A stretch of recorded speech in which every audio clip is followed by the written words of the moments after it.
को निरहुआ और पवन सिंह जैसे भोजपुरी स्टार ने जिस तरह से जवाब दिया, इस पर आपका क्या कहना है? अपनी राय हमें कमेंट में जरूर बताएं। साथ ही आजमगढ़ में कार्यक्रम के दौरान निरहुआ ने भाषा विवाद पर भाषा के नाम पर इस तरह की गुंडागर्दी करने वाले राज ठाकरे के समर्थकों को अब भोजपुरी सिनेमा के सुपरस्टार पवन सिंह ने जवाब दिया और एक इंटरव्यू में उन्होंने कहा, हमरा मराठी ना आवेला, मेरा बंगाल में जन्म हुआ, ई कौनो जरूरी बा कि हम बंगला बोली? हमको नहीं आता है, नहीं बोलता हूँ, मुझे लगता है कि मैं नहीं सीख पाऊंगा। हिंदुस्तान में हर जगह मुझे हिंदी बोलने का अधिकार है। अब ये क्या बात हुई कि हम महाराष्ट्र में रहते हैं, काम करते हैं, तो हमको मराठी आना ही चाहिए? ऐसी बातें जहां से निकल रही है, इसे सिर्फ अहम बोलेंगे।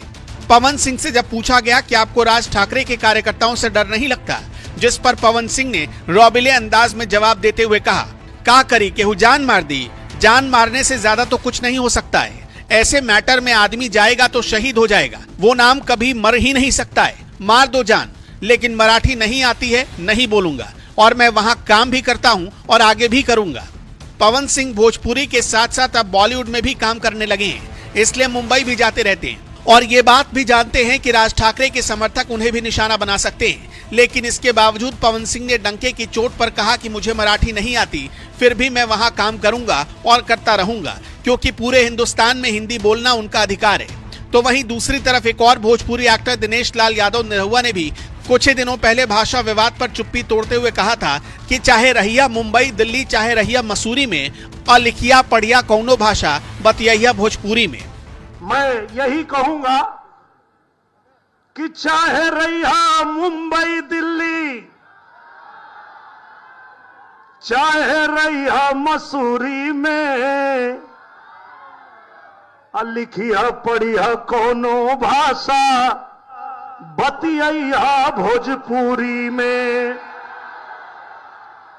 जय भारत, जय भोजपुरी। एक बार आजमगढ़ से ये आवाज बुलंद होनी चाहिए, जय भारत।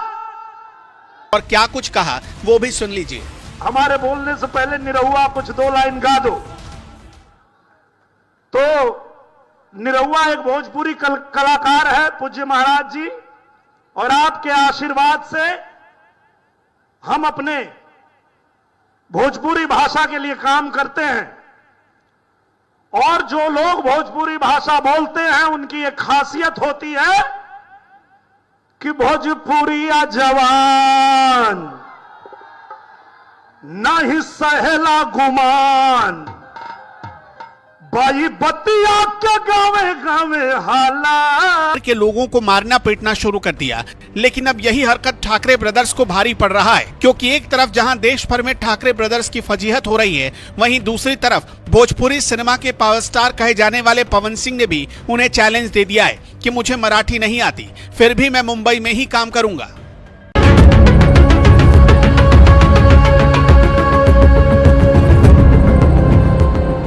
दरअसल जिस मुंबई में बैठकर ठाकरे ब्रदर्स राजनीति करते हैं, उस मुंबई में देश के कोने कोने से लोग नौकरी की तलाश में आते हैं, जिनमें बड़ी संख्या ऐसे लोगों की भी है जो पिछले कई सालों से मुंबई में रह रहे हैं, लेकिन इसके बावजूद उन्हें मराठी नहीं आती। और अब लगता है कि मुंबई में रहने वालों के लिए यही सबसे बड़ा गुनाह हो गया है। इसलिए पिछले कई दिनों से राज ठाकरे के समर्थक मराठी नहीं बोलने वालों को मारने पीटने पर उतारू हो गए।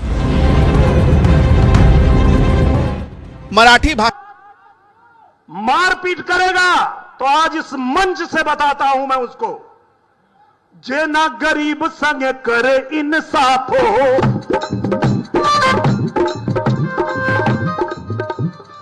ए भैया रही ले हम करे खिलाफ हो। आपको पता है आजमगढ़ में मुझे चुनाव लड़ने की जरूरत क्यों पड़ी? क्योंकि यही परिवारवादी वाले लोग जो आजमगढ़ में आकर के और यहां नौटंकी करते हैं कि हम यहां पीडीए बना रहे हैं। पीडीए का फुल फॉर्म मालूम है आप लोगों को? पारिवारिक डकैत अलायंस। ये परिवारवादी लोग जो पूर्वांचल को हमेशा नेग्लेक्ट किए, पूर्वांचल के लिए कभी कुछ किया नहीं, आज पूज्य योगी आदित्यनाथ महाराज जी के शासन काल में पूरा उत्तर प्रदेश तो उत्तम प्रदेश बन ही रहा है।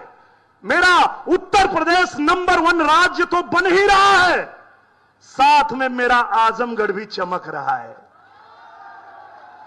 मेरा पूर्वांचल भी चमक रहा है।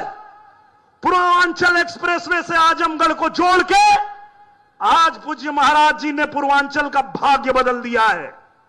हर क्षेत्र में, शिक्षा के क्षेत्र में देख लीजिए, चाहे आप कनेक्टिविटी देख लीजिए, और अब तो पूज्य महाराज जी ने उत्तर प्रदेश को रोजगार का हब भी बना दिया है। अब किसी को जरूरत नहीं है अपना घर परिवार छोड़ के कहीं और जाने की। हमारे उत्तर प्रदेश में पूज्य महाराज जी ने उद्योग धंधे लगाने शुरू कर दिए। आपके बाल बच्चों के भविष्य के लिए उत्तर प्रदेश को उत्तम प्रदेश बनाया है पूज्य महाराज जी ने। तो धन्यवाद तो बनता है। आप सब जोरदार ताली से पूज्य महाराज जी का धन्यवाद दीजिए। जय भोजपुरी। भोजपुरी सिनेमा का दायरा अब यूपी बिहार तक ही सीमित नहीं रहा, बॉलीवुड तक भोजपुरी सिनेमा दस्तक दे चुका है। पवन सिंह, खेसारी लाल यादव, दिनेश लाल यादव जैसे तमाम बड़े कलाकार मुंबई में भी काम करते रहे हैं। और सबसे बड़ी बात यह कि इन कलाकारों को मराठी नहीं आती, लेकिन इसके बावजूद मुंबई में काम करते हैं और डंके की चोट पर काम करते रहेंगे, क्योंकि मुंबई सिर्फ ठाकरे परिवार की नहीं, पूरे देश की जान है, जहां कोई भी कभी भी आ सकता है, रह सकता है और कोई भी भाषा बोल सकता है। जरूरी नहीं कि उसे मराठी ही आती हो। और इसके बावजूद अगर ठाकरे के समर्थक भाषा के नाम पर मारपीट करते हैं, तो महाराष्ट्र की सत्ता में बैठी बीजेपी सरकार को भी ऐसे अराजक तत्वों को तगड़ा सबक सिखाना चाहिए। बहरहाल, भाषा के नाम पर गुंडाई कर रहे ठाकरे के समर्थकों निरहुआ रिक्शा वाला, निरहुआ रिक्शा वाला, निरहुआ रिक्शा वाला, निरहुआ रिक्शा वाला। और जब देश के अलग अलग हिस्से में भोजपुरी बोलने समझने वाले लोगों के साथ कोई अत्याचार करने की कोशिश करेगा, कोई भी हमारे भोजपुरी बोलने वाले लोगों के साथ, मराठी नहीं आती फिर भी मुंबई में ही करूंगा काम।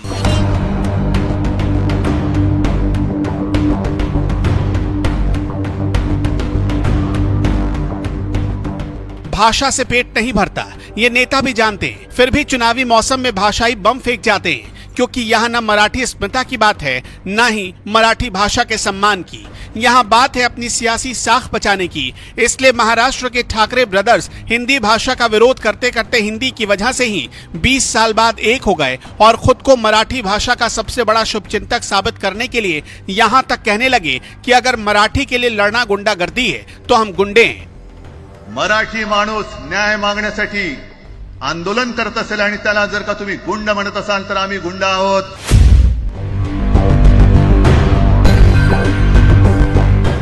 तो वहीं उनके समर्थकों ने हिंदी बोलने वाले यूपी बिहार कि ऐसे पूज्य महाराज जी ने उत्तर प्रदेश को ऐसा बना दिया है कि कहीं भी जाता हूं बड़े गर्व से कहता हूं कि देवता भी आते जहां साधु के भेष में, देवता भी आते। यही उत्तर प्रदेश है, यही आजमगढ़ की धरती है। देवता भी आते जहां साधु के भेष में, आप भी पधारो कभी उत्तर प्रदेश में, आप भी तो आओ मेरे उत्तर प्रदेश में। क्यों? अवध में राम जन्मे, मथुरा में कान्हा, जहां जन्मी सीता मैया, धाम जहां जन्मी राधा मैया, धाम बरसाना। गए ना आप लोग मथुरा, अयोध्या, काशी? ये वो धरती है जब भगवान को भी जन्म लेना होता है तो इसी धरती पे जन्म लेते हैं। यही उत्तर प्रदेश है, जिस उत्तर प्रदेश को पूज्य महाराज जी ने सबके लिए चमकाया है, सबके लिए बनाया है और सबका स्वागत अभिनंदन करने के लिए हम लोग तत्पर रहते हैं।